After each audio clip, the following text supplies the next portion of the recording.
Thanks for watching The Coriolis Effect. Please hit the subscribe button below, and we hope you like this episode. This episode is brought to you by Monster Ivy Publishing. Monster Ivy Publishing is the premier publisher of edgy, clean fiction from a Christian worldview. Co-owners Cami Larson and Mary Gray believe that we can all enjoy more exciting or intense stories without the guilt. Some of Monster Ivy's latest releases include Daphne's Questionable Bet, a romantic comedy about two teens who relive an old rivalry between their moms, and Living Water, a modern-day telling of the New Testament's Woman at the Well, about Roxy who gets married 5 times. Poor Roxy. Monster Ivy specializes in just about every genre: thriller, fantasy, dystopian, middle grade, and horror. This publishing house likes to tackle the hard topics like anxiety, abuse, or divorce while keeping it clean. Their passion is sharing stories of hope and light while subtly bringing readers closer to Christ. To learn more about Monster Ivy Publishing, please visit monsterivy.com. All of their books are available at every major book retailer online. Good morning, Bob. Good morning, Cory. How are you? I'm so excited. Why is that? Because literally, I can't believe we have Anita Pointer of the Pointer Sisters with her brother, Fritz Pointer. They wrote a book called Fairytale, and it's the, as you know, the, am I not? Yeah, you put the mic a little closer to your mouth. They wrote a book called Fairytale, and it's the story of their life growing up. And the Fairytale was their first big hit. That was the title of their first big hit. But oh my gosh, I mean, these guys. You know the other hits? I'm So Excited. Right. Jump. Yes. Neutron Dance. Yes. He's So Shy. Fire. Bruce Springsteen's song that they sang. Fire. I mean, these. I'm sorry. And the one song that up until I think last year I didn't know they sang was Automatic. Yes. I always thought that was like the Barge or some kind of know. 80s band. It was them. Well, they have a career Slow that Hand, has Yes We Can. They some amazing songs. spanned their careers is 50-year career in this business. It's almost as long as you've been alive. Wow. Okay. All right, Bob. Well, anyway, I'm a huge fan, and I actually had the privilege, and I'll see if I can find the photo somewhere of meeting her. Her and her sister sang at the Hollywood Museum at an event 3 months before her sister passed away. Yeah, so I was at that event, and you met Anita? yeah. Oh, that's great. It was beautiful to see them together. Do you think she'll Boy, remember they're you? electric. I don't know. Did you spill something on her dress or do something? Where... Step on her shoe. I don't know, but I definitely have a photo somewhere. Okay. I have to find it. But you know, So if she denies it, we can prove it. I can. I grew up, you know, listening to those are the great songs. That would be like listening to DJ Khaled, Justin Bieber, Ariana Grande now. Yeah, right? all together. I mean, exactly. They were 70s and then into the 80s when the synths came in, and they were it. The Pointer Sisters. Yeah. Everything pointed to them. Yes. It really did. I mean, they had number one after number one after number one. They were literally number 4 top girl group on Billboard. Yeah. They just have an amazing career in this. And the way they harmonized and their voices together, just an amazing arrangement and songs. They were it. And we just interviewed Donnell Dadigan. From the Hollywood Museum, right? And they have an entire exhibit there right now, the Pointer Sisters exhibit. Oh, that's right, yeah. Yeah, so they really are a Hollywood staple and a worldwide staple. I mean, they're just incredible. And Anita has just this energy that is infectious, and she just is an amazing person. Right. So I'm excited to have her on the show today. This was like really unexpected, and I'm actually like, you know, starstruck. Wow, you're starstruck. Yeah, because you're a star and you're starstruck. I grew up. Don't they just call it struck? I literally was in my living room with a hairbrush, not a pen, a hairbrush, singing these songs, dancing, you know. Right. And so to have her on the show, I say this all the time. You just never know what life is going to bring you. Right. You really don't. Right? Yeah. How was your day? My day was good. I know you're sad. Your wife's been gone. You were out of town, and it's a beautiful thing to see you guys like. Okay, so we've been filming all day, and Irina calls, and you run out and take her call. It's really cute. It's really cute. Can we have some violin music? More of fear. And maybe the little hearts. More fear than anything else. If I miss the call, I have to pick her up at the airport late tonight. Oh, you do? Yeah, but like 11 o'clock, 11:30. Okay. But my question Okay, is, that's good. That's good. so for, she kept saying she's going to Florida, she's going to, so Oh, wow, there's an ending to this yeah, whole thing. it's much longer. So I asked her, I said, how's Florida? She said, we're not in Florida. I'm like, Oh. you said you were going to Florida. No, that was changed 2 weeks ago. She never told me this. She's in Indiana. Probably did. You just didn't listen. I said, okay, so you're in Indiana. Okay, great. So text me the flight information. And she texted me the flight information. She's flying out of Atlanta. That's not in Indiana. That's what I said. What? So she said she has to take 2 flights. Oh, yeah. But there's no way you go from Indiana to Atlanta, Well, which I get is Delta's hub. But hold on a second. My daughter went to Nashville, and I'm telling you, the flights that they had to, because there's not a lot of flights now. They're going all over the place. So it took her like 8 hours to get to Nashville. Yes, but Indiana to Atlanta is backwards, the opposite direction. Well, that's pretty much how they roll in Indiana. And Irina's not a very much of a 2-flight person. She's not. She grew up in very rural Ukraine. Yes. So, wasn't used to what Americans would call the good life, but, took to it very quickly when she got here. So, and she is not the kind of person where I need a 4-star hotel, but she is the kind of person who never sits at the first restaurant table. She always gets up and gets a better table. One time we were flying back from Wisconsin, and just as a joke, I booked the first flight on a very nice flight, but the flight coming back, I booked her on Spirit Airlines just to make her experience Spirit so she can have that story. You are too much. And she's like, why would you? I said, well, now you have the story to tell people. Because, look, Spirit is very inexpensive until you see all the hidden charges, like pick your seat, $20. And it's a 40-pound bag. And then to go to 50 pounds, it's another $100. $175, so you might as well fly United or Delta because you're going to spend the same amount of money. Sorry, Spirit. And the lawn chairs that they make you sit in that don't lean back. Have you flown Spirit? What is Spirit? I've never even heard of Spirit them. Airlines, it's like the old Evergreen Airlines. It's the cheap one. Okay. So they do have the cheapest fares, but then you have to pay more to select your seat.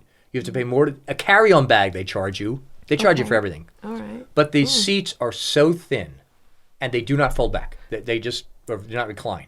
They are literally like lawn chairs. The tray that folds in front of you, and I'll put a picture up. It is literally the size of your iPhone.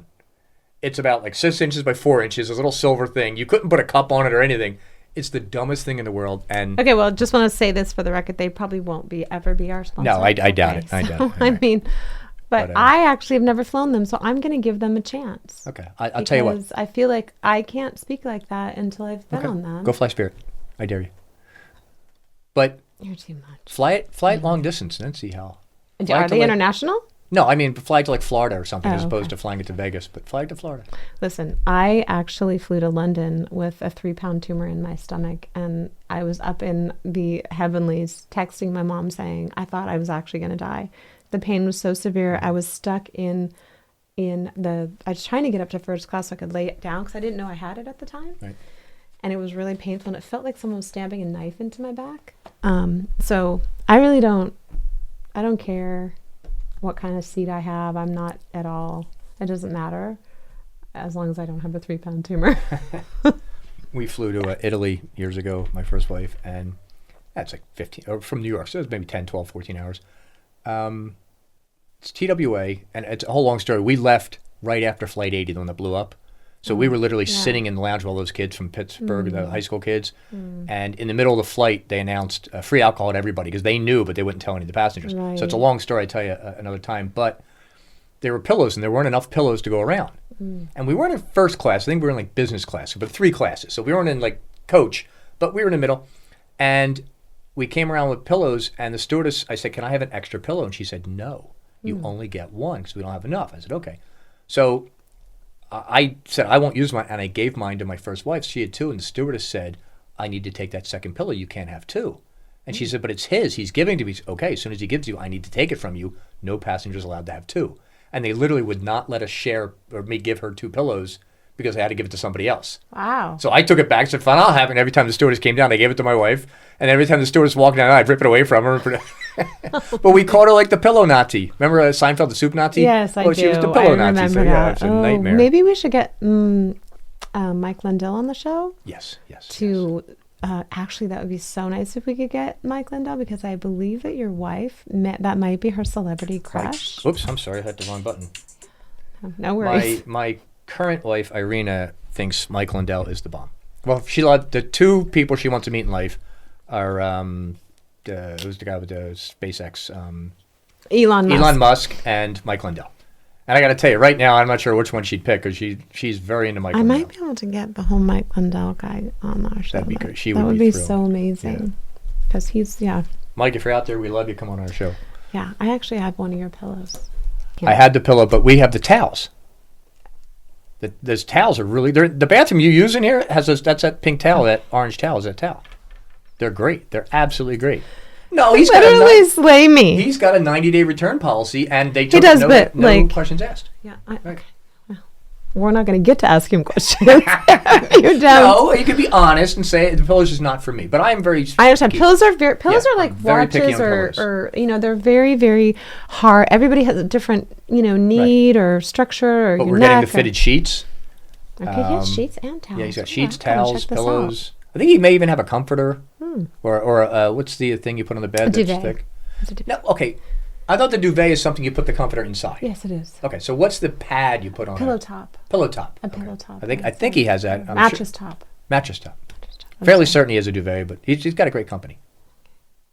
We love you, Mike. Maybe he has like a silent fan that we could have in here. That's so I'm Dyson, not a Lindell fan. Like a Lindell fan. It's called a menopause fan. Okay, so I'll get you the Dyson fan. I have. No, this is perfect. This is No, but the wonderful. fan we It's have just makes not noise. It looks exactly, and I'll put a I picture on the know. screen. It looks exactly like the It Dyson sure fan, does. but it makes noise. The Dyson fan is supposed to be no noise, but I can tell you, this is $100. The Dyson fan is $500. Let me tell you what the Dyson. I tell you what, get me 1 million views or subscribers, and I'll get you a Dyson fan. Okay. Well, how about if you get us 1 million followers, and I'll get you a Dyson. Done. 1 million subscribers or 1 million views? 1 million views. Well, I don't know. But what I would like to know is what I was just thinking. Yeah. I'd like to know that too, as would our audience. I literally don't remember what I was just going to say. It's a senior moment. Oh, don't even. Are you getting the AARP emails? No. Oh, I've been getting them for years. What is AARP? Association of Retired People, American Association of Retired People. No, I have a long ways to go. So do I, but I've been getting those emails for the last 10 years. Wow. So, Really? Yeah. Huh. I get the lose weight emails. I get every email in the world. I get now I'm getting silver singles. Oh, are you Yeah, kidding? I'm dead serious. That's really Oh my upsetting. gosh, you're hilarious. Silver singles, not like some dating app that's above 60 or something? Yeah, it's exactly what it is. It's dating for over 60. Oh, And I I'm just not took a there. guess. No, that's exactly what it is. Silver singles, yeah. Huh. Well, they have like J-Date and all those other things. This is for... Yeah, no, they have, I have not done. They have one for farmers. I forget what it's called. It's like Farm Date or something, where if you're a farmer and you want to meet another farmer. Yeah. Speaking of dating, we have an upcoming guest. I don't know exactly when she'll be on, but her name is Spicy Marie, and she is a matchmaker. Her mother named her Spicy? I don't know. I think that's just her... Named a bloom? Yes, but she's a wonderful woman, and she's really matches great people. Oh, sorry. I just got a text. Oh, you bored? No. So are we bothering you? We keeping you up, or what you want? No. First of all, I am a mother, and so even though my daughter's grown Do me a up, favor, when Anita's on, don't look at your phone. I won't. But I do want to know if she ever texts me or needs me. Because a lot of newscasters, they always look at their phone when they're on the news and saying, "Oh, my daughter may be calling me." I'll let you know. Am I a newscaster? No. My daughter has texted me 3 times, and all I text back was, "I'm busy. Leave me alone." And she says, "How come I can't text to bother you or annoy you?" She said. I said, "You could annoy me another time." Did you really say I'm busy? I said, "I'm in the studio recording." Oh, yeah. And No, I got you're back never the- too busy for your daughter. And I got ever. back the teenage, "Well, how am I supposed to know that?" I didn't say you were 'Cause it's supposed your to know. bedroom. Yeah, that's true. We are in your bedroom, Sam, we love you. All right, so Anita Pointer. Anita And Pointer and Fritz Fritz Pointer. Pointer, her brother, and they've written a book called Fairytale. Okay, so is Fritz an older brother or younger brother? I believe he's younger. Well, let's have a bet. What do you think, younger? No, now I think he's older. Well, you got to go with I'll give you the first choice. I should know this. I know, but do you? No, get your hands off of Google. No cheating. Google is cheating. All right, you got 2 seconds. Hurry up. Pick one. Younger. Younger? Okay, I'll go older. And the person who loses the bet has to vacuum up all the sequins that fell off your dress from the studio floor. There's still Well, they just picked one up sequins. today from 3 weeks ago. I'm so sorry. That thing is like the gift that keeps on giving. I know. I'm sorry. All right, see you in a few minutes. Okay. ShieldsOfStrength.com was created by Kenny Vaughn. Kenny loves to keep God and country close to your heart by wearing Shields of Strength American flag dog tags. These attractive pieces of Christian jewelry are available in a range of styles and shapes, and some have enamel detailing to bring vibrant colors to the stars and stripes motif. Each dog tag necklace features an engraved scripture to bring strength and comfort to the wearer, making it an excellent gift idea for police officers, soldiers, and firefighters who face adversity in the call of duty, or anyone with a strong sense of patriotism. Stainless steel American flag necklaces and dog tags are easy to clean, are stylish enough for wearing with any outfit, and are the perfect way to express love for your country and unshakable faith in God. ShieldsOfStrength.com has a variety of cross necklaces, books, apparels, accessory, Mother's Day gifts, fitness, even gift certificates. Shop ShieldsOfStrength.com. Let's start the show. Good morning, Cory. Good morning, Bob. I was actually just asking, which you're going to probably go back and have to edit all that in, because I was asking Fritz.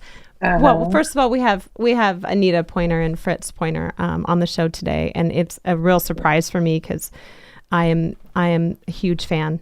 As is everybody else. As is everybody else. I mean, I'm going to just say this. I'm going to throw this out there. These were, songs like "I'm So Excited," "He's So Shy," "Jump," "Automatic," "Neutron Dance." Oh yeah. And the one that, and I'm sorry to say this, I didn't realize you guys did until like a couple of years ago, was "Automatic."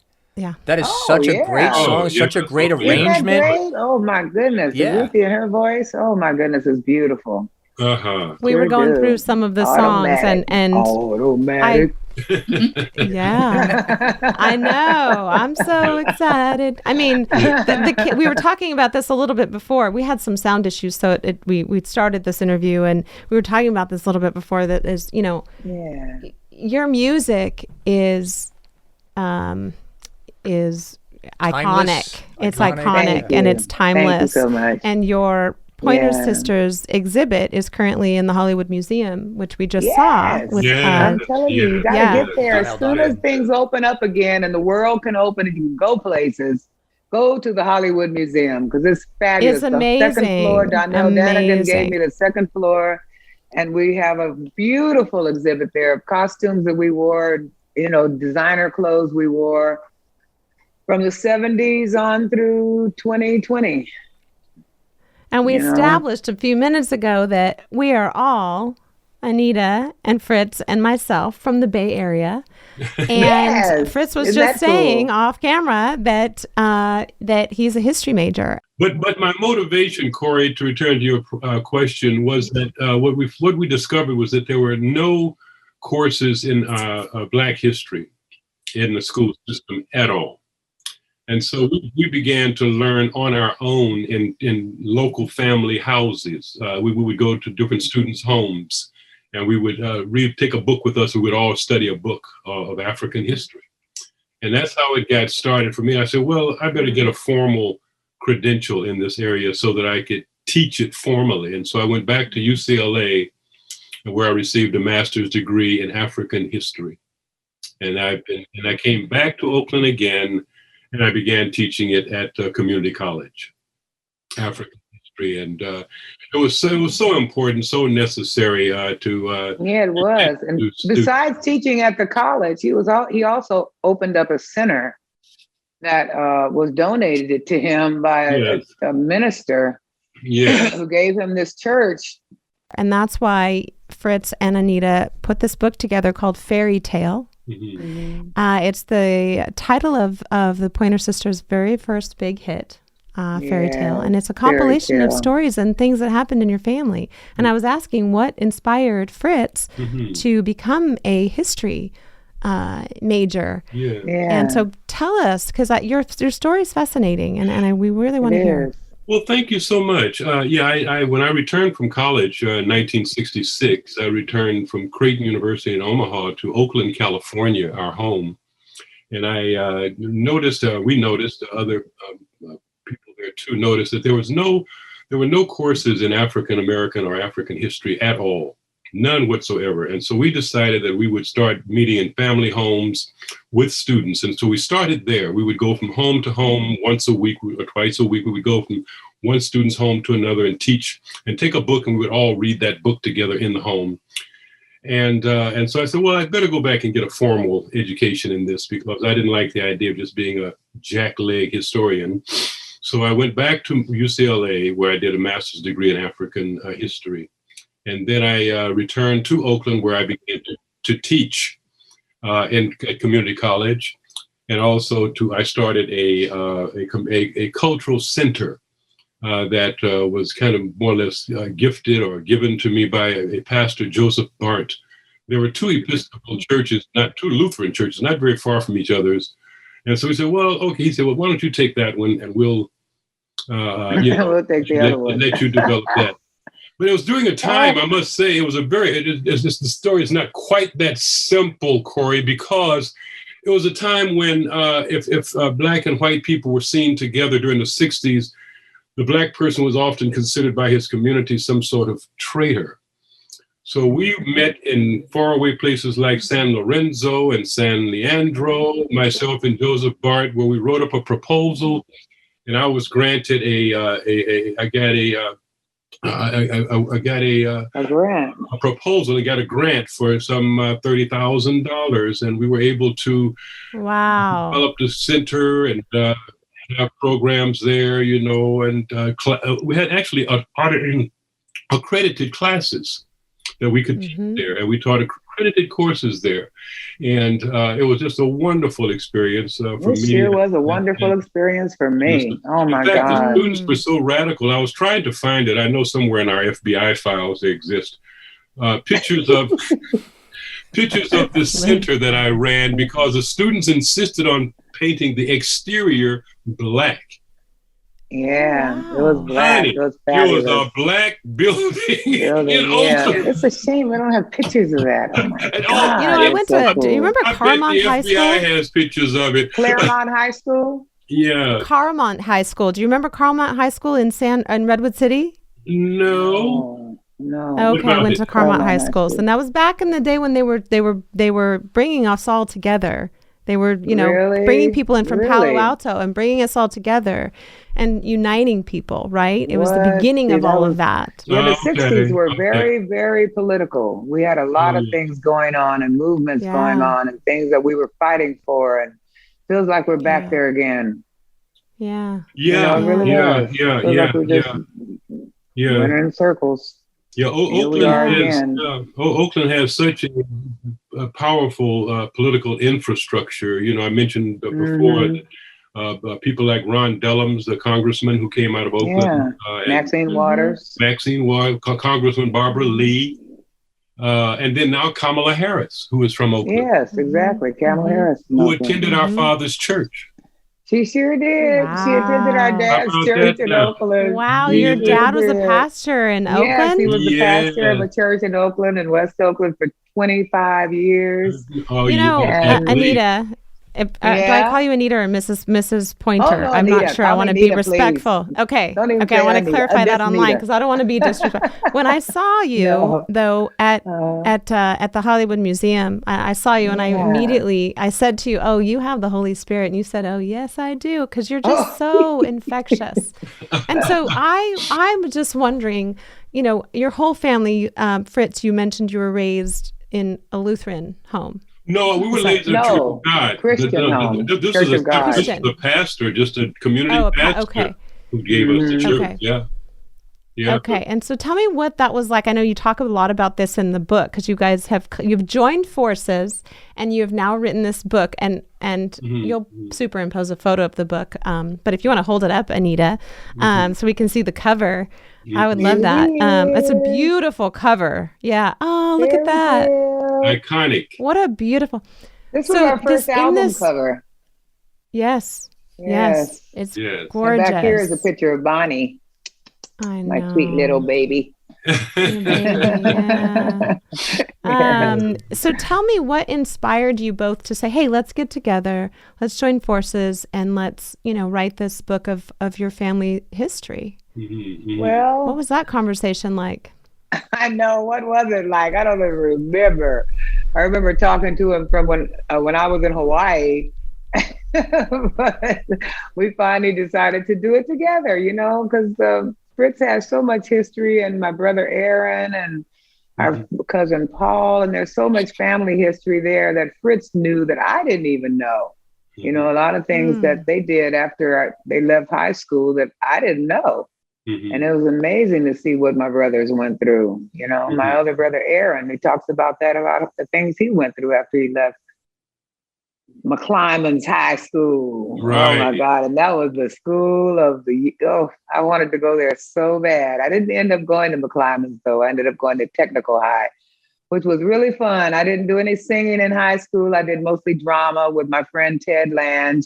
We were in every play, everything, and we were in every event at the high school. I was the chairman of the senior ball. Then I couldn't get a date. Really? I can't believe that. Everybody in that high school is sorry about that now. My senior ball, I couldn't. I swear, it was terrible.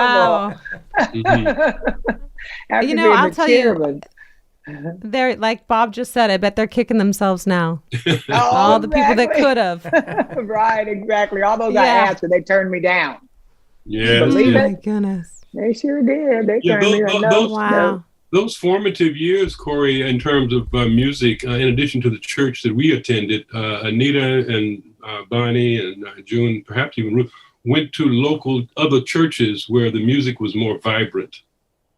We used to go to Ephesians, Church of God in Christ. Go ahead, Anita. When you say vibrant, we like to call that charismatic here, right? We there's a church, a couple churches here that we go to that are very charismatic, that are they used to have midnight. They used to have midnight musicals. Oh yes. And they would start at midnight, and Billy Preston, Andre Crouch. Yes, and Billy Preston. I mean, that's enough right there. So many great performers that were in Oakland and Berkeley that would come together at these midnight musicals, and it would just be so beautiful. Oh, the Hawkins family, Anita. The Hawkins, that's what I was trying to think of. The Edward Hawkins and Tremaine Hawkins. Yes. Oh, so incredible. And the Watson sisters. And the Watson sisters. The Watson sisters, who were our neighbors, who we kind of used as, model. To model ourselves after, to try to, because they had a radio show and everything, I tell you what, if they had iPhones back then, can you imagine of the footage they'd have now? I'm telling you. Oh my God! You would have Billy Preston singing on. "Nothing from Nothing" with a live. Oh my God! I know. Even before all that, I mean, he was singing his heart out. That's right. God. That's right. That's right. Now, did you guys always? Was there ever any? I always ask this with you have five children in your family, or your 5 siblings? Six. There's six children. Siblings. Yeah, 4 girls and 2 boys. And you all got along all the time? Were you guys? Most of the time. Not all the time. Okay. Most of the time. Sibling rivalry. That always. I remember chasing Fritz with a brick. I don't remember that. I must have got away. He would always call me Neepus. He would say it like that. Here came Neepus. What is Neepus? I don't remember that at all. A nickname for me instead of Anita. He'd call me Neepus. Neepus. Oh my gosh. And so I chased him with a brick one time. I was going to hit him with that brick, but I didn't catch him. He was too fast for me. I tell you, it's okay. I have a similar story with my brother. He would stutter, and we'd tease him, and then I think he chased me with a chair. So I think it's a Bay Area thing. You understand, man? Right? You know what I mean? I understand. I understand. Doesn't mean we don't love you. We go through. Well, we had such a big family. We also had our cousins who were there. We had 15 downstairs. 15 people in one house, Cory. You had 15 people in one house. We were refugees. Yeah. I almost feel like we're going to get back to those times. Oh yeah, right? We're heading back to those times. Oh yes, as soon as this moratorium, that's very true. Yeah, as soon as this moratorium is over on rent and what have you. Because rent. I mean, people can't afford to even have a place to live. It's unbelievable. We're going to all be living with each other. Yeah. Back to basics. Yeah, because the rent is still going to be due.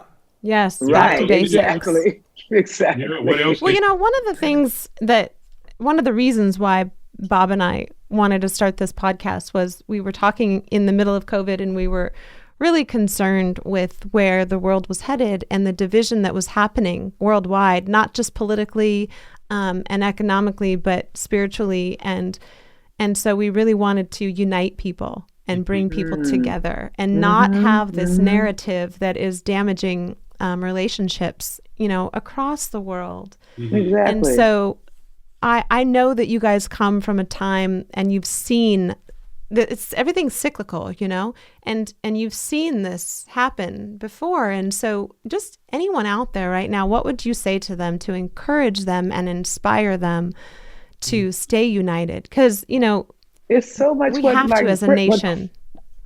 What Fritz is into now, democratic world federalists. This world is too small.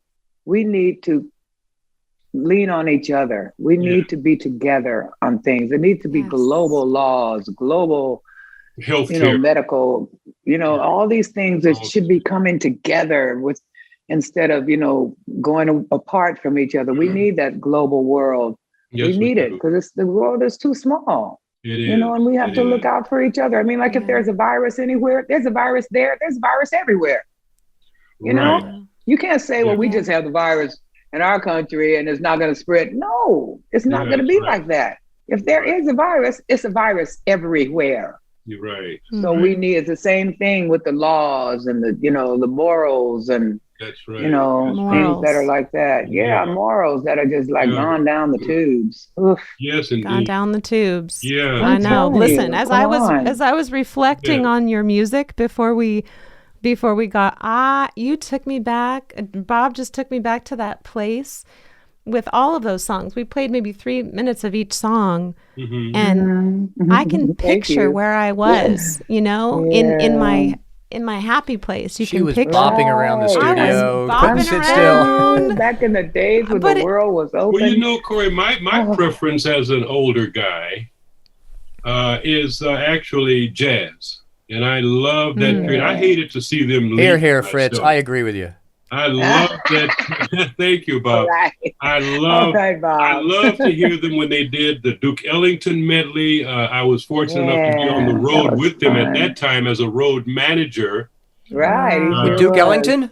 Oh, I love that Duke Ellington medley. Oh, that was a great medley. Bob's salivating over here. Oh, stop it. And Dizzy Gillespie. Oh, yeah. Yes. Oh, my God.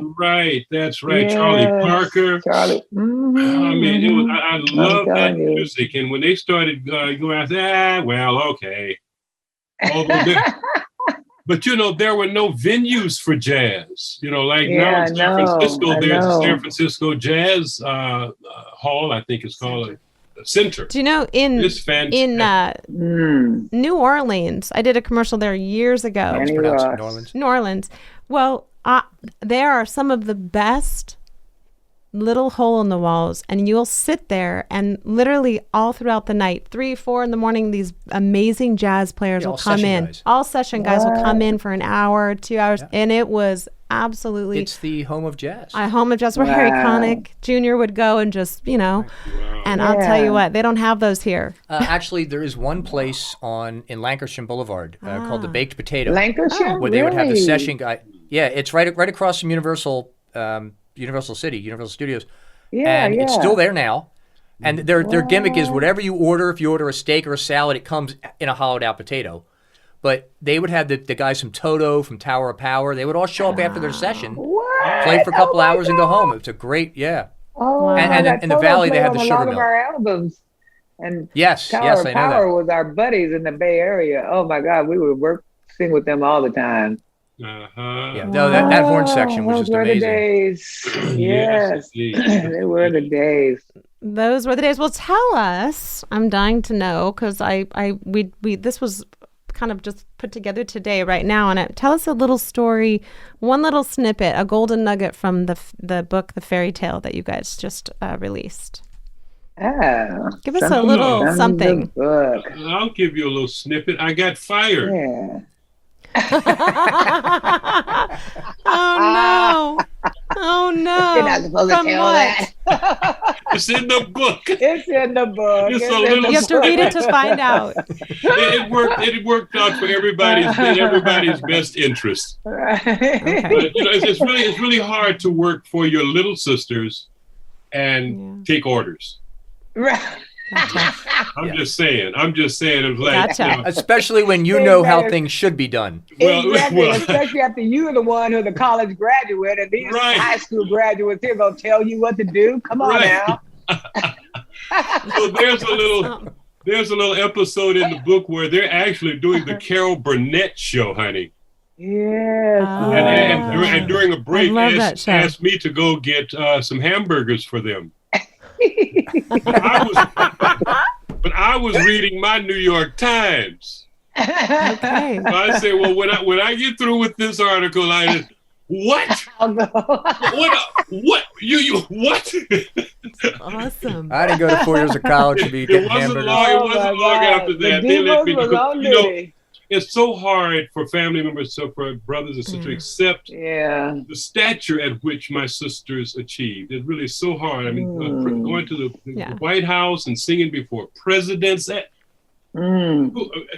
Who would ever think four little black girls from Oakland would ever do anything like that? You see, I know. Yeah, I'm no, amazed myself. you I'm really- truly amazed, really, at the things that we've done through this lifetime of mine. And I'm so proud. I'm so blessed and so honored to have had a chance to have experienced things like this, that I dreamed of traveling the world. When I was in high school, that was the first. My mom asked me, "What do you want for a graduation gift?" I said, "Luggage." So I could pack Did up you and get out of really? here. Yes. Of course, she couldn't afford to give me any luggage, so I ended up getting it myself years later. But I always wanted to go somewhere. I wanted to travel, and my cousin Paul Silas gave me my first plane ride when I was in high school on PSA Airlines.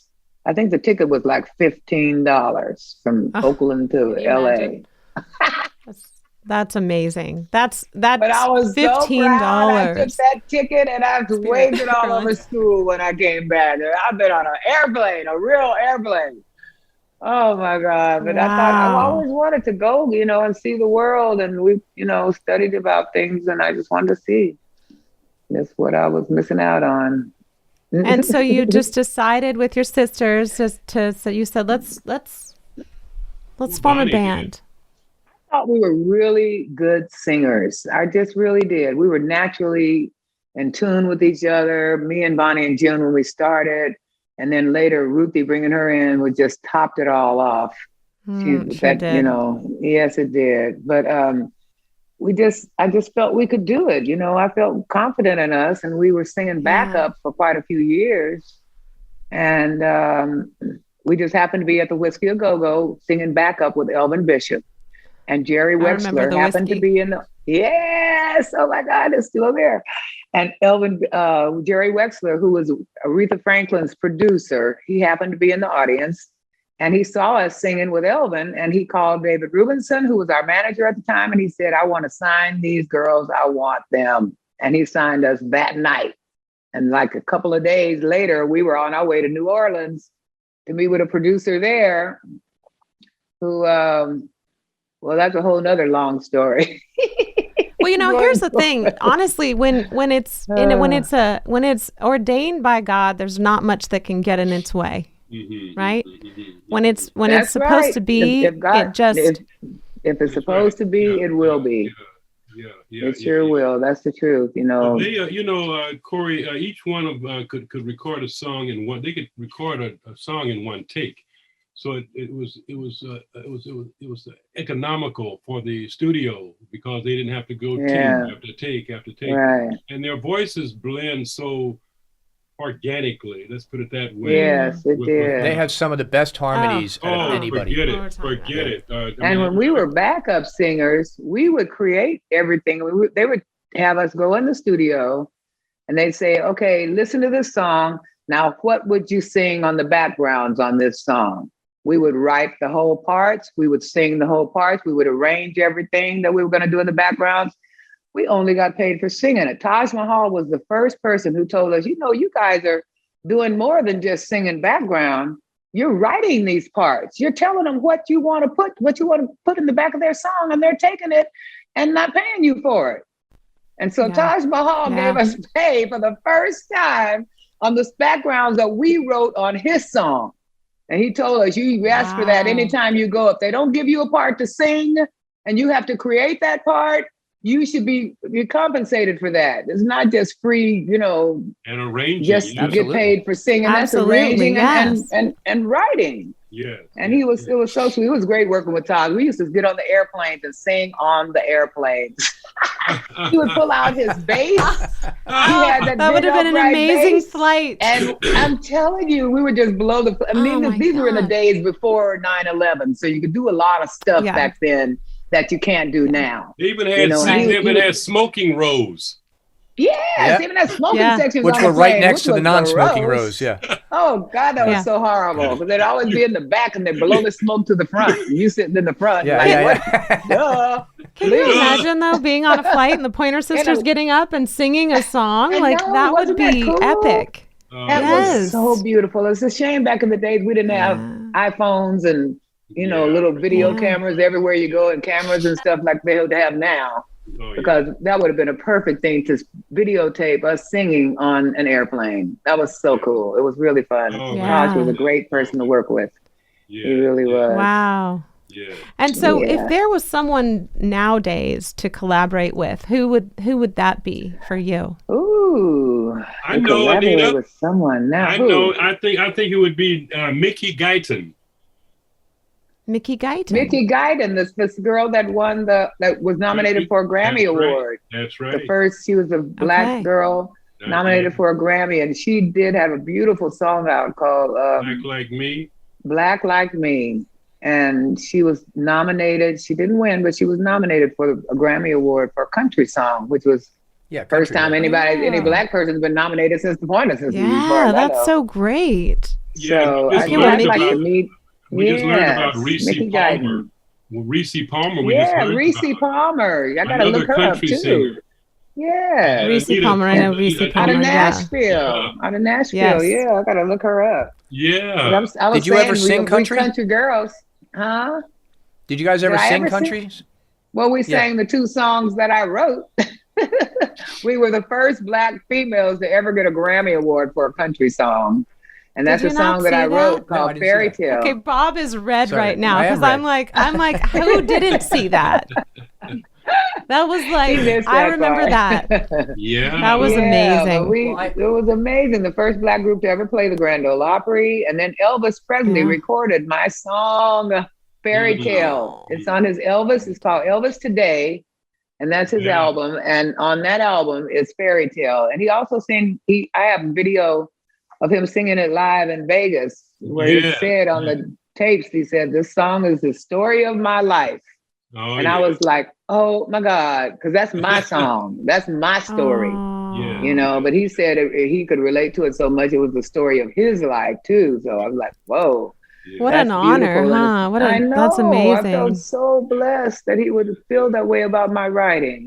I think it's wonderful. And are you writing music now? Are you still writing? A little bit. Me and Bonnie wrote a song year before last. And of course it was released in the middle of the pandemic. A song called Feels Like June. And you should hear it. It's so incredible. Steve Diamond from Nashville did the music and part of the lyric as well. And me and Bonnie did most of the lyric. And we put it out streaming, YouTube. It's on Spotify and all those different things, Pandora and all that. It's called Feels Like June. And it's a song that me and Bonnie wrote honoring our sister June, who passed away in 2006. And this is, it was before Bonnie passed away last year, which now makes it mean so much more to me than ever.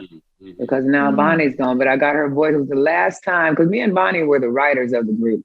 We were the ones who wrote the songs. And for us to get a chance to write one more time before she's gone, Yeah. So wonderful. That's beautiful. It was really good.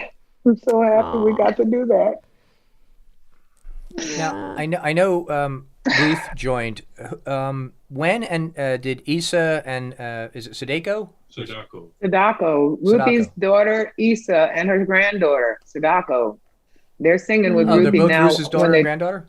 Yes. Daughter and granddaughter, yes. Her daughter is Issa and her granddaughter is Sadako. And Oh, that's beautiful.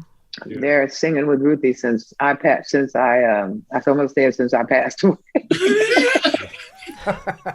No, not for a long time. No. So tell me, I'm wondering. Sometimes it feels like that. I know, right?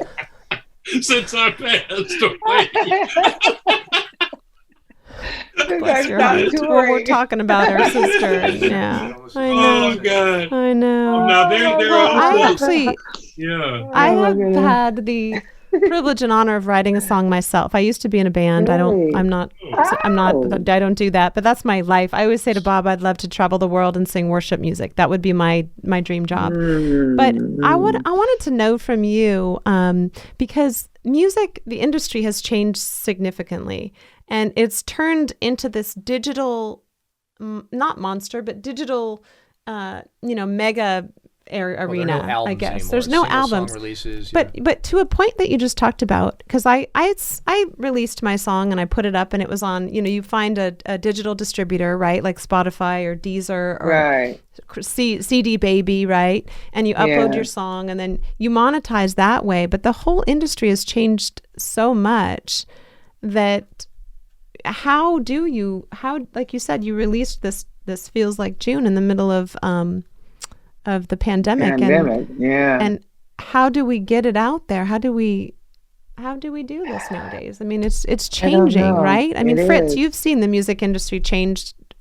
Oh yeah. We back to the days of Ed Sullivan and the Ted Mack, amateur hour, right? All of that, and coming up through those days. But yes, I mean, how to get music out today, I would be at a complete loss, because most of the young musicians today seem to be like wanting to own and control everything.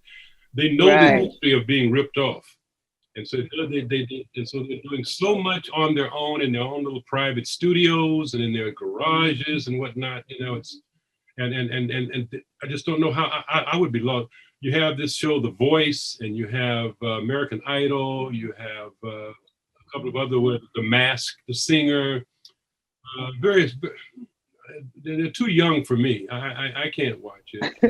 I'm sorry. Yeah, but you've got an iconic band with, Anita Pointer in it, and it's like but you don't have the A&R people running to the radio station saying, play this hit, play this song, and all of the deals they would do to get people on the air. Like Pat Benatar tells a story where, guys would go up to her and say, well, you're nobody, and people have actually said to her, I hate to say it this way, but you better put out or I'm not putting your song on the air. And she said no. And then 5 years later, she's like the #1 hit or whatever. But somebody had to go to the radio stations and say, play our songs. Now, I don't think people listen to radio anymore for music. No, it's all iTunes. Not so much. I'm telling you, I can't imagine what it would have been like if we had the internet and all these things when we first came out. We didn't have any of that. It was all left to television. It was all about television, Midnight Special and things like that. We finally got on MTV after begging and pleading and going through years of not them letting us on. But finally we got on MTV and that was a blessing. That's all you had back then. You couldn't, we couldn't go all over the world like they do on the internet now. You had to be on television. I think the Pointer Sisters were challenged with, again, this whole thing of pigeonholing singers into one genre or another. You got to do R&B, or you got to do soul, or you got to do pop, or you got to do rock and roll. Jazz, yeah. You cannot cross-fertilize these things. And the Pointer Sisters said, we don't care what you say. We'll sing whatever we want. Okay, how about that? We did a rock and roll album, Priority. It's a beautiful album. It's so good. It's called Priority. And the radio stations told our producer that there's no such thing as black rock and roll, and they refused to play it. That's a shame. That's That's terrible. what happened. That's I ended up having to terrible. go back home and sleep. I lost my apartment and everything. It was terrible. They would not play our Oh, record. Yeah. no, And that's go get it horrible. now, though. It's called Priority. It's Priority. so That good. is, I'm going to make it a Yes. priority to get Priority. And Yes. literally the first thing I'm doing when this is over is I'm downloading Feels Like June, because I feel like I didn't, thank you. so That's much such a has beautiful happened. song. No, Yeah. you really, whoever's listening should download that new song. It was released Feels Like in June a is few me months and Bonnie ago. honoring our sister who passed away in 2006. And now my baby sister Bonnie has passed away in 2020. Yeah, we're going in reverse order. The youngest. I know. I'm like, it's my turn next. No, you've already gone. I've already passed away. What the heck? You know, the good thing about that is that you'll be rejoicing. We'll all be rejoicing in the heavenlies, singing your songs and dancing, I'm and telling you, by meeting our and by, family when members the morning and comes, right. all the saints of God are gathering home. We'll tell the stories how we overcome, and we'll understand it better by and by. By and by. Yes, we will. Oh, wait, can you repeat that again? I got started off someday when the morning comes, all the saints of God are gathering home, and we'll tell the story how we overcome, and we'll understand it better by and by. Yeah, yes, indeed. That is so beautiful. What is that from? It's from It's an old spiritual that we used to sing in church. In church, yeah. Oh, it's a hymnal. It's a Oh, hymn. it's a hymn, Oh, that's that's Day when the morning comes, all the saints of God are gathering home. We will tell the story how we overcome, and we'll understand it better by and by. Yeah. That is so beautiful. Woo! My mama used to sing that song I am to being me. serenaded by Anita Pointer. Another thing our book that's has so too that's beautiful. surprising, Cory, we have original letters written by my mother to me. Yes. In the book? Oh my God. She wrote me Yes, in the book. letters. When I would go away to college, she'd write to me. I think letter writing is probably becoming, Yeah, obsolete. Yeah, everybody texts now. She'd write me these beautiful letters. I thought I was her boyfriend or something. Dear Fritz, we miss you so. I miss you so. I just every time I see that orange Volvo coming around the corner, I think it's you. Orange Volvo. My grandpa had an orange Volvo, FYI. So my mama had a Volvo for 38 too. years. Yes. Yeah, my mom had a Volvo for years. Yes. Wow. And you saved those letters, and you have those letters. Yes, they're in the book. A lot of them are in the book. Yes, I did. Sure did. Wow. And we can get this book on Amazon. The book is on Amazon. Another surprise in the book is poetry by my wife's father. Yes, My wife's father, Daniel P. Kunene, is a book author. From South Africa. Books from South Africa. He wrote in Zulu, Sotho, Xhosa. He wrote in African languages. And he also, of course, wrote in English. He was my professor, and I kind of married the professor's daughter. Yeah, you did. You got the girl. Do I look stupid? She's right here. Yeah. Oh wait, can we see her? Oh, that is so beautiful. He wrote some beautiful poems in the book to my mother, to June, and to Jada. And to Jada, my daughter. Yeah. And isn't that a lost art? Handwriting? It is. Handwriting, writing letters, writing poetry. Do you remember the big pages we used to sit? We had to write. Oh yeah, do those letters. Yeah. Over and over and over and over and over again. I don't even know if our kids do that now. Yeah. I don't think they do. No. I don't think they learn the other thing is typing. What do they call it? Cursive? Longhand? Yeah, cursive. Nobody uses that anymore. Nobody you can't read it. My mother was a typing teacher and taught me to type with 10 fingers on a keyboard that had no letters. It's just blank keys. Wow. And now they teach them to type with 2 thumbs. 2 thumbs. Because nobody types with 2 their fingers thumbs. anymore. Yeah, they always like, and I can't type like that. I'm used to typing on a keyboard. Yeah, I can't do And I used to like typing, but now even the computer keyboard is different than the typewriter keyboard. Yes. Yeah. That's me nuts. Yes. Like, How what the hell long are did they it take you mixing from up like beginning that? to end? How long did it take you from beginning to end to finalizing the book to get it released? Anywhere from 7 to 10 years, Cory. Yeah, because I started years ago, and I was collecting all these audio interviews with different people. We went to Mexico to interview our first wardrobe lady. Went to San Francisco to interview our first producer. And I collected, different interviews from Bonnie and me and her friends. And I transcribed. And so I gave them all to Fritz. Fritz transcribed them and used them for, the book.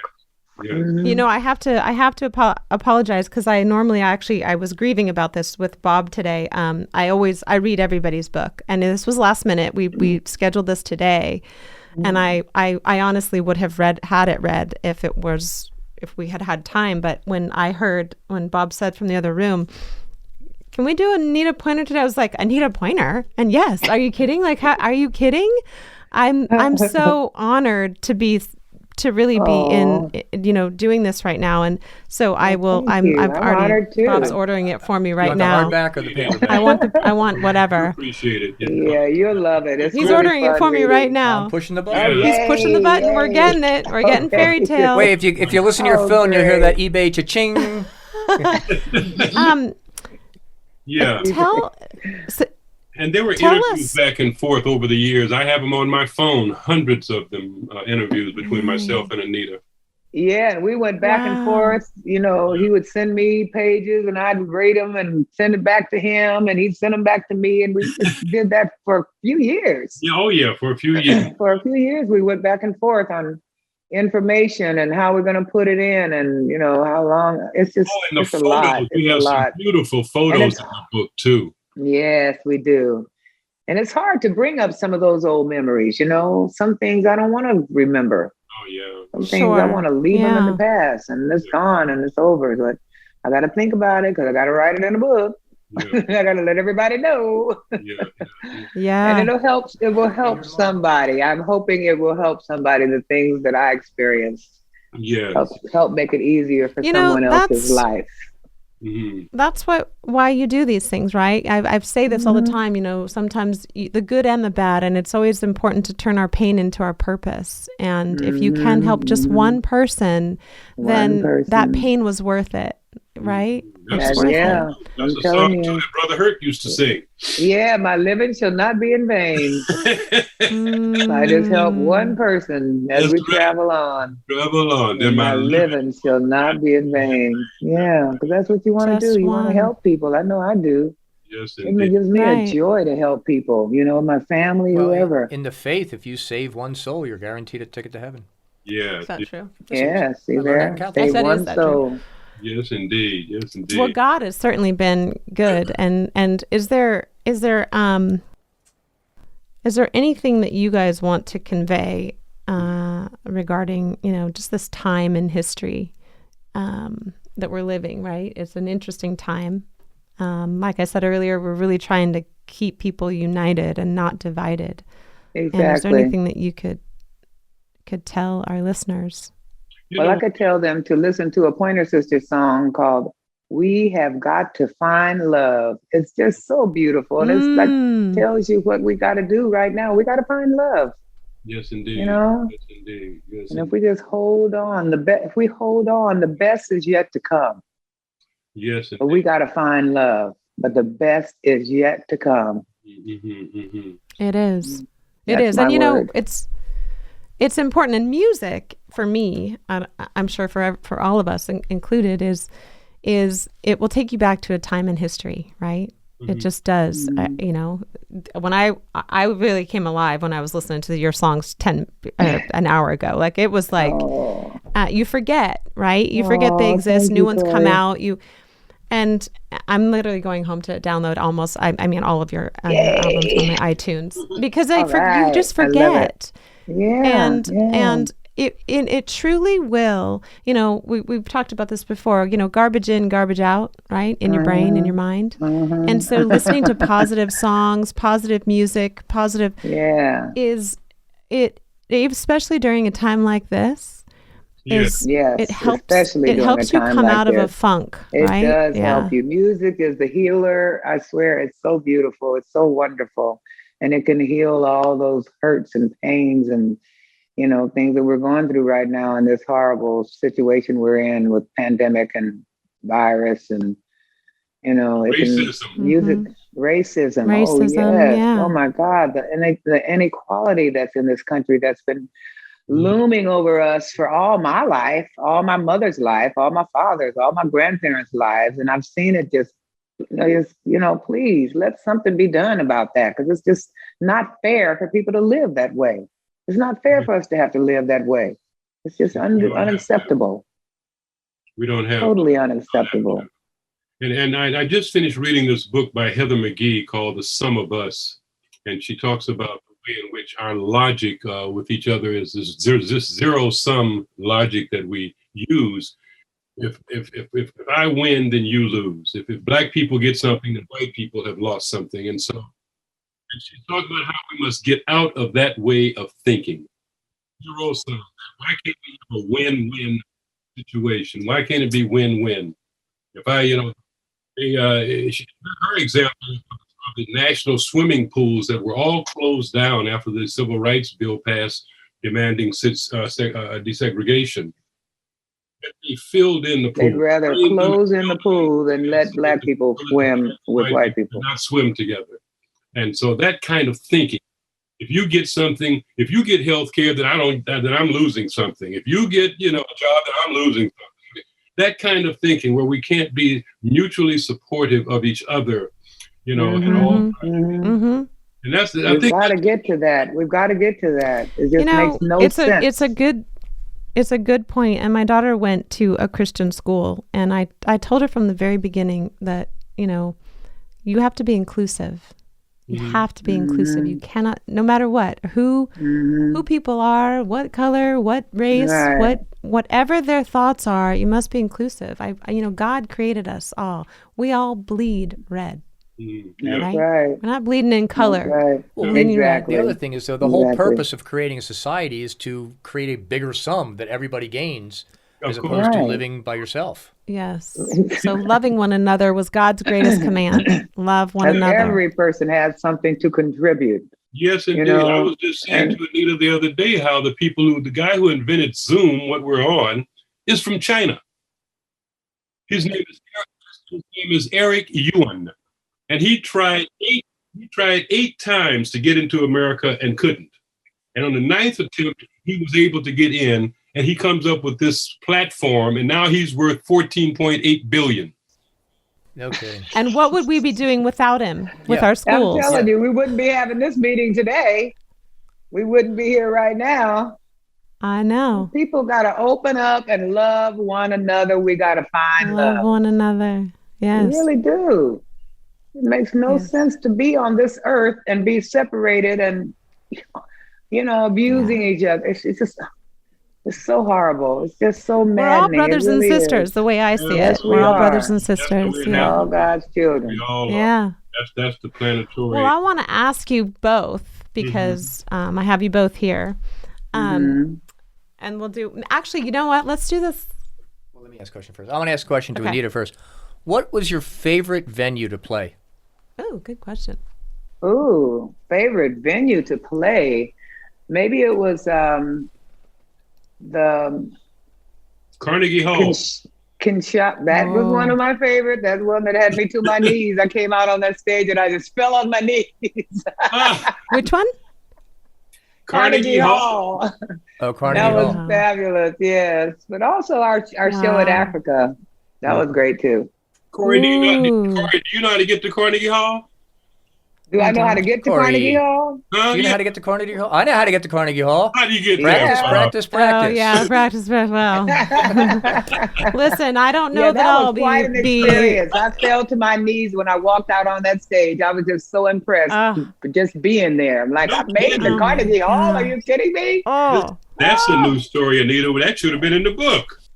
Wasn't that in the book? I don't know. It may be. I'll look I for think it. it is. About me falling on my knees at No, Carnegie Hall. that's I not don't it. hang think on a it's second. there. Put it in the second edition. I think I was going to say there's got to be a volume 2 coming out. Volume 2. Yeah, we do. We got so much stuff we still need to write about, huh? We made it. Hey, Fritz, there's another idea. There's another idea. Is right. Come out volume 2. Volume 2. What's And interesting? I'll tell you, if you thank Cory in the book, oh my God, she would fall to her knees. You don't have to thank me in the book, but I did this little show called Beverly Hills Pawn for like 66 episodes. And on the show, we had Hollywood memorabilia.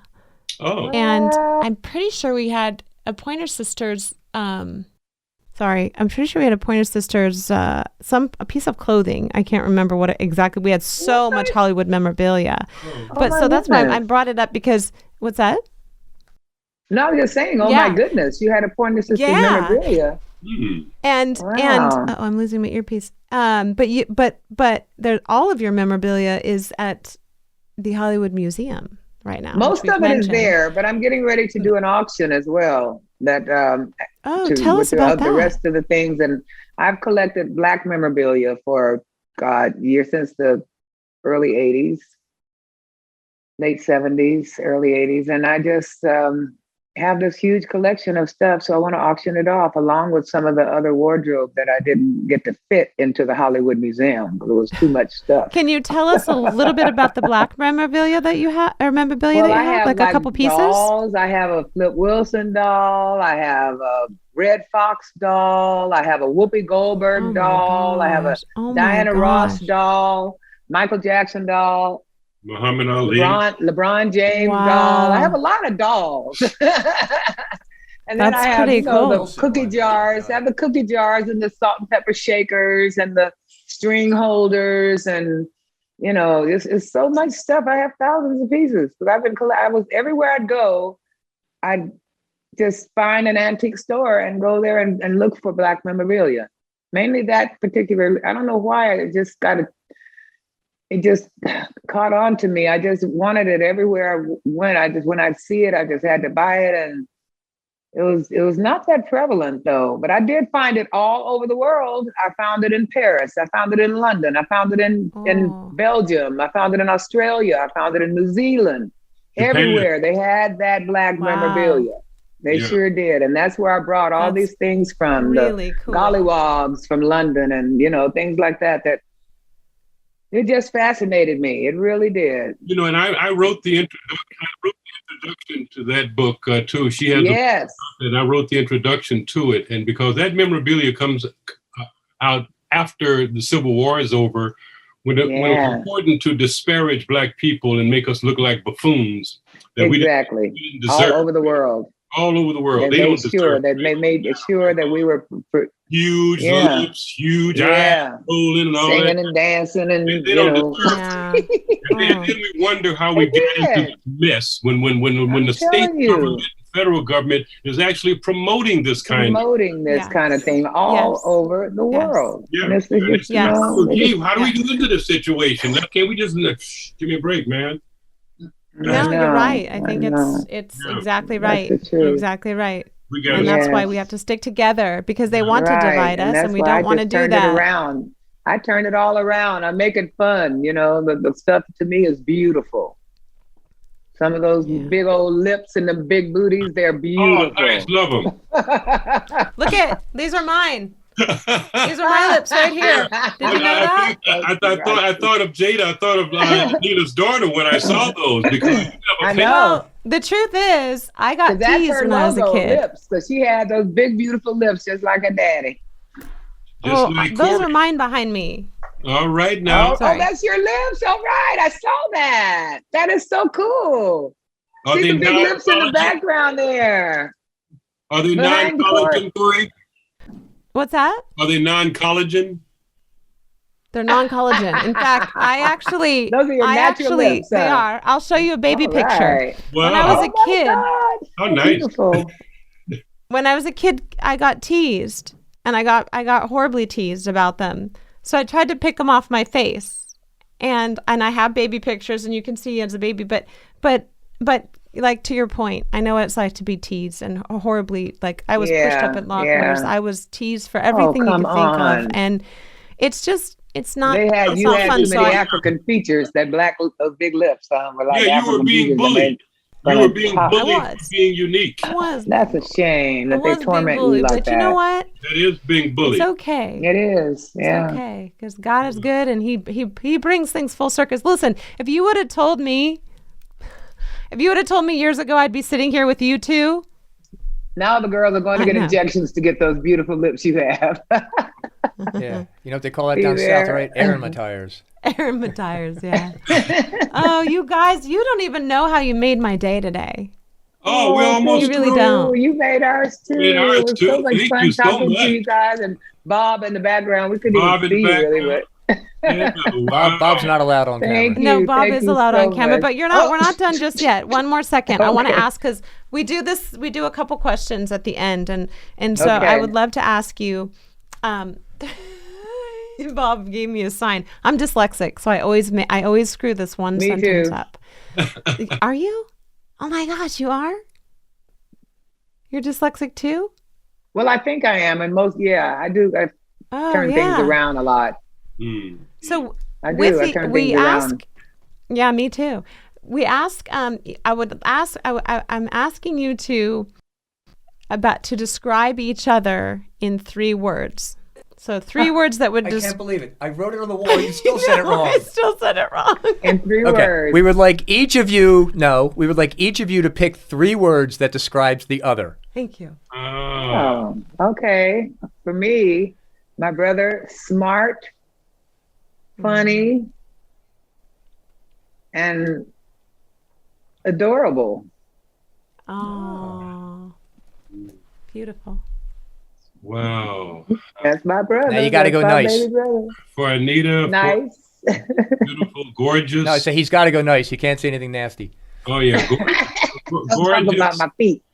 Gorgeous, intelligent, and I would say very hardworking. I'd say one of the hardest No. working people I have ever seen. I cannot tell you how hard they worked. I cannot tell you, for 40 plus years. So yeah, gorgeous, intelligent, and hardworking. Hardworking. All right. I like that. You know what I see when I see you guys is I don't know why this keeps coming to my mind right now, but I'm just going to say it because I've been hearing it the entire time. What's that? But I see you and your family, and like I feel like your whole motto is the joy of the Lord is my strength, Mhm. right? Mhm. It is. Oh, yeah. Like you have this joy in your hearts, Mhm. and life isn't perfect, but if we can just capture that joy, and it will get you, it'll give you a peace that passes all understanding. Yes. Peace that passes understanding. My mom and dad, they put that in us, Yeah, and I think That and joy of His thing was that way too, upbeat and positive. Not a whole lot of angst and a whole lot of problems. Name calling and all of that. It's Yeah, it just wasn't none of that. We had a very none of peaceful, wonderful home. the way they performed and the way They came loved off their stage. children. Oh my God. It was so Energy and obvious how much they loved us. They didn't come out with their hats turned backwards and their pants drooping off their butts. Thank you. Thank Right. you. You know what I'm I saying? mean it. I mean, They That means you were raised right. exactly. it's called We respect. were raised Yeah. right. They were able Yeah. to remain ladies, but tough ladies, not this silly. Yeah. No, ain't no man gonna come in here and take over nothing. I mean, Well, it's also the hard working, because today everybody's like, I deserve everything for just showing up. Oh But yeah, the way you guys worked your whole career is just amazing. oh yeah. It's I'm wonderful. telling you. You try to survive 50 years in that business. Just try it. Uh, Yeah, I'm telling you, it's not easy. Oh no. Yeah. Well, Oh look, no. you guys paid your dues by doing the backup singings and writing the backup parts. Today, soon as you say backup, well, I'm not a star, I did a backup song. No, you got to wait 10 years to become a star. Right. Right, exactly. You got to learn something first. That's right. That's right. They want to. A lot of the young people want to just start on top of the mountain. They don't want to climb the mountain. Right, exactly. That's not the way it works. They just Not say, at all. Sorry. right on top of the mountain. I'm on top of the mountain. I have to climb the mountain. So yeah, we're very. You're right. The joy that's in music, and I think that's where it comes. I think it was Nietzsche who said that life would be. What does he say? Life without music would be non-existent, something like that. You know? Yeah, it would. It's such a healing. I mean, no matter where you go, it breaks the language barriers. All that. It's wonderful. Mm. Yeah. So yeah. So when can we? I have one last question for you guys, but well, two. What is? Well, I could talk to you all night long, but what? I know you're busy. When can we see you? Where can we see you guys? I really want to. I mean, now I'm like I have all these songs in my head, and I'm really would love to know when are they going to open up the world so we can go to one of your concerts? I don't know. We're thinking there's nothing in the mix right now, but I mean, I got my vaccines, so I feel like I can get out and maybe do I'm not going on the road again, but to just do dates here and there, that's something that I could do, that me and Ruthie can do. And, we'll see. Something may come up. Well, we're working on some things. The thought you have of doing a country western with other country western females. Yeah, with other country and western singers, that's something that's possible. To do an album with all these girls that have done country music besides me, and I didn't even know who they were. What if I hooked you up with Hillary Williams, Hank Williams' daughter? Oh, love it! Hank Williams' daughter. I love it. Seems like we met Hank Williams too. I'm actually that's a good connection. Yes. Yeah. Okay. Well, you know what? She's a singer, and I have her. Girl Thomas is gone, and I sure enjoyed working with him. And we had a fun time coming to Nashville and doing all the local TV shows and everything, and being presenters at the award shows. I think you would actually really love her. She has a great testimony, and she's a wonderful woman, and she's got an amazing testimony. And she's written a lot of music as well. I could see you guys doing something together. Ooh, that would be beautiful. Yeah. Really would. Yeah. Well, let me know. Let my manager know, and we'll hook something up. Tell her people call my people. I will. Yeah. I will certainly do that. Yes, indeed. Yeah. So, okay, well, then our last question is, who is your, I know, I just drive Bob crazy with my whole thing. Who is your, Anita, I'll start with you. Who is your celebrity crush? Could be past or present. Oh my God, celebrity crush. I don't know if I ever had one. Maybe Denzel back in the day, but that's gone now. I mean, we're both old people now. He's old, I'm old, what the heck? I can't think of anybody right now except Idris Elba. I don't know. Yeah. That's a go. Hello. Yeah. He's gorgeous. Say it again.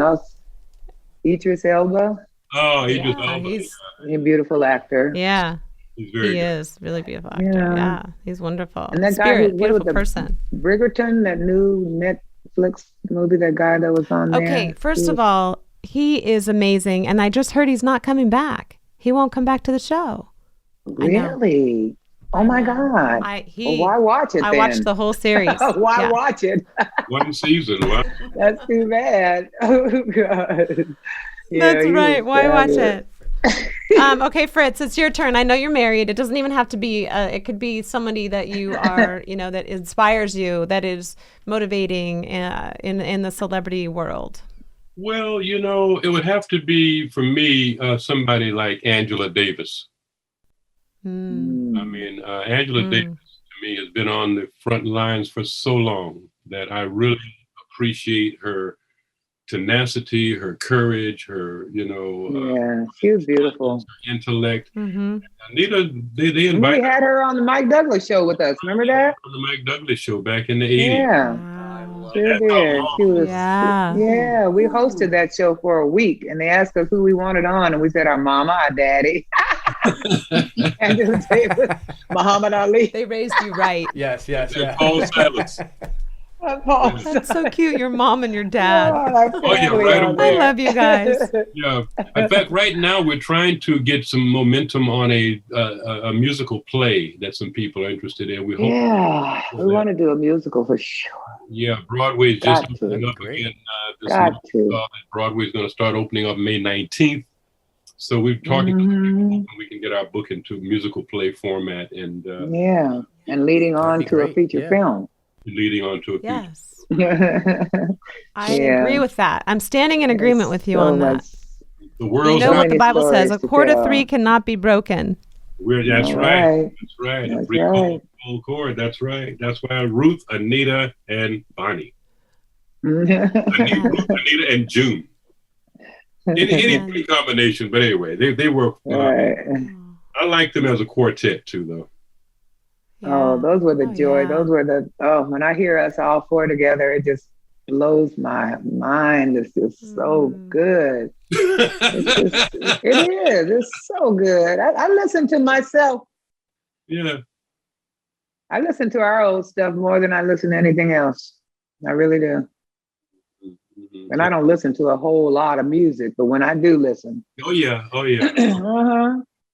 I'm telling you. I mean, I'm telling you, I sang all of your songs in a hairbrush in my living room by myself. I with a hairbrush. I love it. It's not something I'd admit anywhere, Been but there, I was done like, that. I've done it. Believe me, I've done it before. Hairbrush, all right. Hairbrush. We well, I used to use our just brother. can't even thank you guys enough for Thank you for for coming it. on today. Appreciate I'm it. gonna Thank hook you you up with so Miss much. Hillary Williams and Okay. and your book Fairytale is out on Amazon. And tell us how we can get in touch with you on social media. Do you have social media? AnitaPointer.com. AnitaPointer.com. Also PointerSisters.com.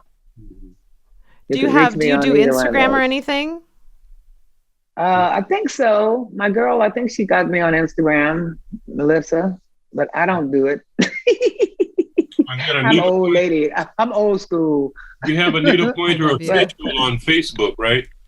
I have what? Anita Pointer. Anita Pointer on Facebook. You're Anita Probably so. Pointer official. I probably have Anita Pointer on Facebook and on Instagram. I'm hooking up with them right now. I don't even Yeah. check it. You I don't want know. to talk old school? Corey, hold up your notepad. Oh, you guys ready for this? I don't know. This is true. And it don't yellow and Fritz, pad? Is it a yellow Fritz, legal pad? don't judge. I really truly, it means a lot to me that I'm prepared for people when I interview them. I'm used Yes, to being I interviewed, appreciate and when you that. interview someone, you want to know. And so I I appreciate literally, that. I really have, do. I go back Oh, to look at that. my first, Oh, my literally God. these were like, Wow. I can't go all into them because these are all my notes, but they're all handwritten. All Oh, right. Not great handwriting. Yeah. But I'm keeping them all in this little shiny, glitter thing. Well, But it makes I a want to difference. say, I appreciate that when people know what they're talking to, what they're dealing with and who Yeah. they're talking to. It makes a difference, and I appreciate you having that much concern and putting that me into see, it. Fritz. I do. handwritten notes. Mhm. oh, that's look great. at that! And Well, you good have writing. beautiful handwriting. Yeah, you sure do. From my dad and my Oh. grandpa. Yeah. Right. My dad and my Beautiful grandpa. writing. Fritz, really quick, how I know I could go on and on. I don't want to let you guys go, but Fritz, how long Okay. have you been married? 42 years. No. Wow, Is isn't it that 42? I'm beautiful? sorry, my wife just corrected me. 44 years. On Friday. On Friday. Wait, say 42 good ones. Hey, it's better than yeah. 42 good. Bob, get out of here. Ah, look how beautiful. Hey, she we got her on is. camera. She's beautiful. 44 years. 44 This years. Friday. That's wonderful. good. Thanks for reminding me. God, 44 this Friday. Oh my goodness. Oh, this Friday. Oh my goodness. Yes. Wow. That's so Wow. wonderful. Soon. Congratulations. That's a beautiful gift. Isn't that something? Oh, I wish. Oh yeah. I know, right? Thank you. Mhm. That's wonderful. That's beautiful. Well, you two are a blessing today, and it was a beautiful surprise. And I just can't thank you enough for taking the time.